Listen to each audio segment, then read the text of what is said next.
independência, né? Como que foi, como que aconteceu, que não houve uma grande participação popular, isso eu estou falando do povo em si, na verdade não representou nenhuma mudança também, tá? Agora é o ponto-chave. Por quê? A independência do Brasil, de fato, ela não representou um movimento de transformação, né? Não foi uma independência política, econômica, não. Foi um rompimento político, né? Com Portugal. Para se ter uma ideia, a gente falou na aula passada da questão da independência da Bahia, né? Das manifestações aqui que aconteceram, que foi o que impediu o exército de Portugal de invadir o Brasil, de continuar dominando o Brasil. Mas eu também falei para vocês que houve um empréstimo, né? Que a Inglaterra nos emprestou uma grana para essa independência.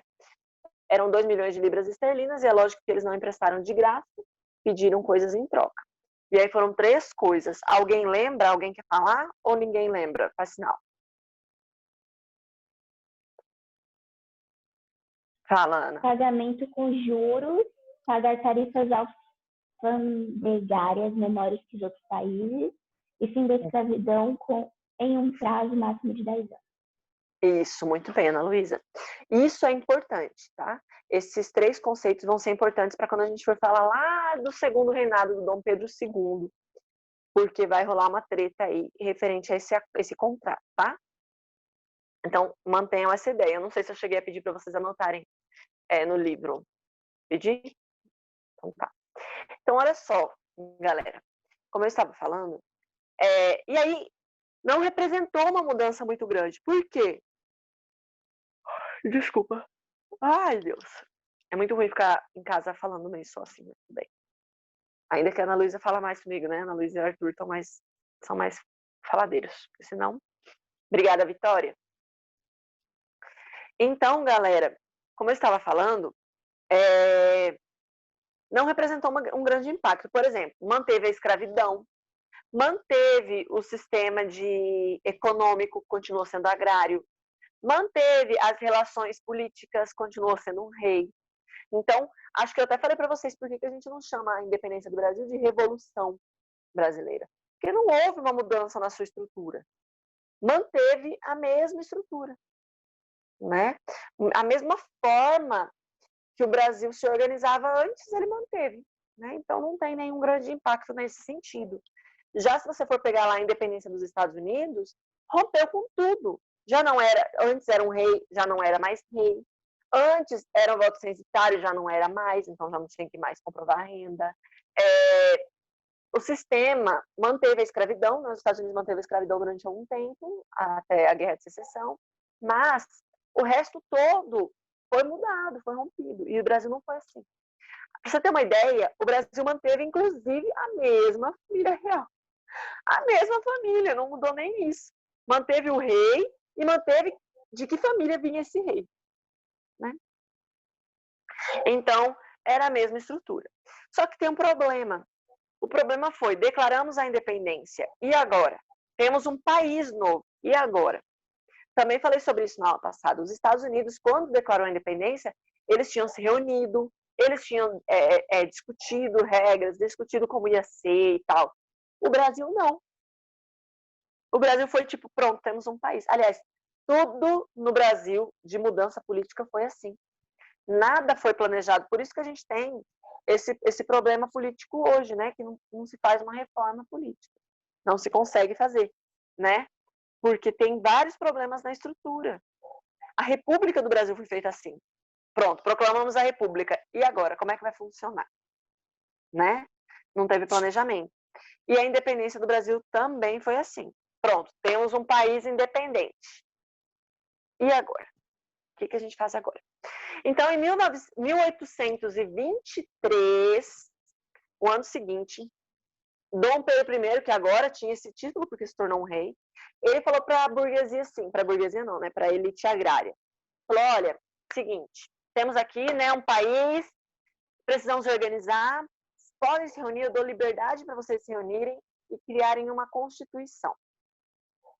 Não preciso nem falar, né, que não deu certo. Por quê? Porque quando se reuniram para fazer essa Constituição, o que a elite determinou? Primeiro, determinou que não teria rei absolutista que governaria tudo. Teria 3 poderes, cada poder com o seu controle limitado, enfim. E aí eles acabaram, credo, acabaram limitando o poder de Dom Pedro. Falaram, Dom Pedro, você não pode fazer tudo não, tá? Você agora tem que seguir aqui as nossas regras. Dom Pedro... Tudo bem, Bruna? Achei que você estava vendendo alguma coisa para nós. Só Dom Pedro agora. Deu a independência do Brasil e perdeu o poder. Coitadinho dele. Pois é. Aí o que aconteceu? O Dom Pedro, quando ele criou, né, essas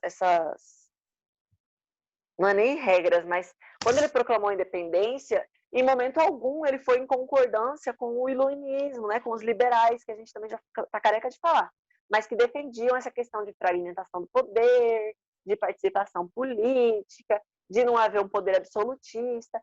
Não estava na cabeça do Dom Pedro I. E aí essa elite se reuniu e decidiu o seguinte: olha, agora vai ter 3 poderes, cada um com a sua função, pode até ser monarquia, pode até manter o rei lá, mas quem vai decidir as coisas é o legislativo, são as câmaras, e que para votar nas câmaras seria voto censitário, comprovação de renda, mas que a comprovação de renda seria por hectare de mandioca que a pessoa tinha. Aí vocês olham para mim com aquela cara e falam, o quê? Mandioca? Por que mandioca, professora? Bom, porque desde o início da colonização, a produção de mandioca nas fazendas era meio que obrigatória para atender a alimentação ali da galera. Eu já falei para vocês da importância da mandioca na sobrevivência do Brasil, né? Se não fosse a produção de mandioca, nós não teríamos sobrevivido, colonizado, os portugueses não teriam conseguido viver aqui. Então, foi provavelmente o alimento mais importante da formação do Brasil.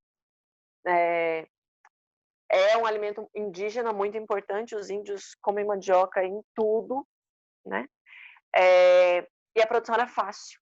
Então, quem costumava ter grandes fazendas, e aí muita gente trabalhava ali, porque não é que nem hoje, né, gente? Hoje você pode ter 100 mil hectares e ter 2 funcionários, né?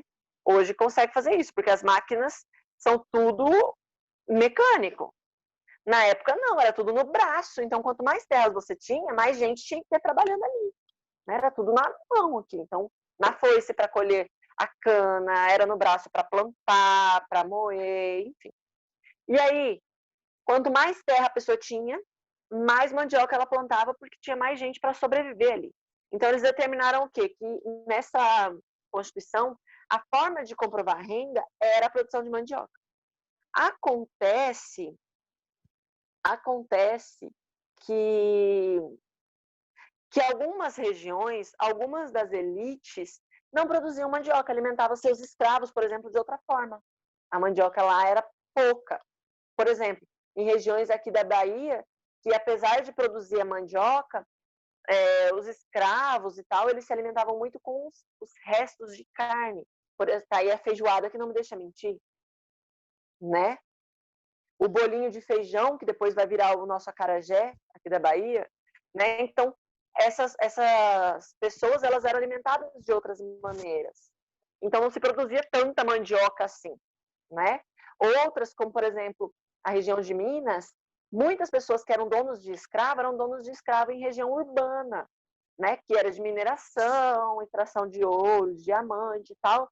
Então, não produzia mandioca, fazia alimentos que pudessem dar em região de pedra, de rocha, né? Por isso que o queijo era o principal alimento de Minas Gerais, e é até hoje, né?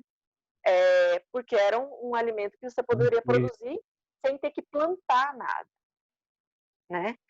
E aí, essa própria elite começa a se desencontrar, fala, não, peraí, como assim, né, amigos, que a gente vai ter que começar a produzir um monte de mandioca em região que não dá? Tanto é que, gente, a nossa aula, só vou encerrar esse raciocínio, tá? Daí eu libero vocês. Tanto é que essa Constituição ficou conhecida como Constituição da Mandioca e não foi aceita. Dom Pedro I foi lá, aproveitou desse desarranjo entre a própria elite e fez a chamada Noite da Agonia. Por quê? Porque ele dissolveu, falou, olha, não tem mais, vocês não vão participar de mais nada, não tem Constituição mais que vocês vão fazer, não, vocês não estão entendendo. Quem manda sou eu, sozinho, esse negócio de vocês ficar escolhendo dividir poder comigo, não. Quem vai governar sou eu. E aí ele encerrou. Em 1824, o Dom Pedro, com seus aliados, escreveram a primeira Constituição do Brasil independente. E aí, na aula que vem, eu explico para vocês como que foi essa Constituição. Tá bom? Beleza, então. Ok, prof.